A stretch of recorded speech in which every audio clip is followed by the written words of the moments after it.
నిహారిక తొలి cinema teaser విడుదలైంది. Mega heroine ఎలా ఉంటుందో అనే ఆసక్తికి తెరపడింది. తొలి సినిమాలో ఎంతో అందంగా, ఎంతో హుందాగా చీర కట్టిన చందమామల దర్శనమిచ్చింది నిహారిక కొణిదెల. రామరాజు తెరకెక్కిస్తున్న ఒక మనసు ఆడియో మే 18న విడుదల కానుంది. దానికి ముందు నిమిషం టీజర్ను విడుదల చేసింది చిత్ర యూనిట్.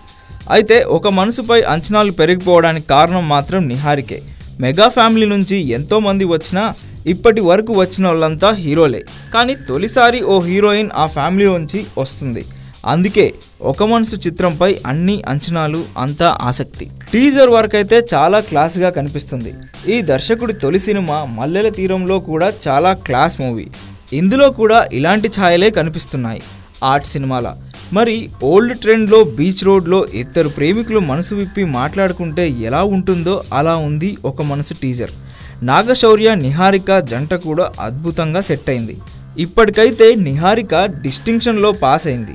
ఇక రేపు థియేట్రికల్ ట్రైలర్లో ఎలా ఉంటుందో, 2.5 గంటల సినిమాలో ఏం మాయ చేస్తుందో చూడాలిక.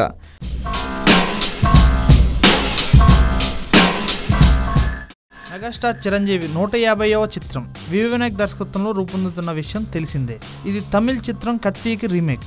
వివి వినాయక్ దర్శకత్వంలో రూపొందుతున్న ఈ చిత్రానికి కత్తి లాంటోడు టైటిల్ని అనుకుంటున్నారు. ఈ చిత్రాన్ని రామ్ చరణ్ నిర్మిస్తున్నాడు. అయితే భారీ బడ్జెట్ కాబట్టి లైకా ప్రొడక్షన్తో కలిసి రామ్ చరణ్ ఈ చిత్రాన్ని నిర్మించడానికి సమ్మయతం అవుతున్నాడు. ఇవన్నీ తెలిసిన విషయాలు. తాజాగా ఈ సినిమా గురించి ఒక ఆసక్తికరమైన వార్త వినబడుతుంది. అదేంటంటే ఈ చిత్రంలో హీరోయిన్గా నయనతారను తీసుకునేందుకే చిరు, రామ్ చరణ్ ముందు నుంచి ఆసక్తి కనబరుస్తున్నారు.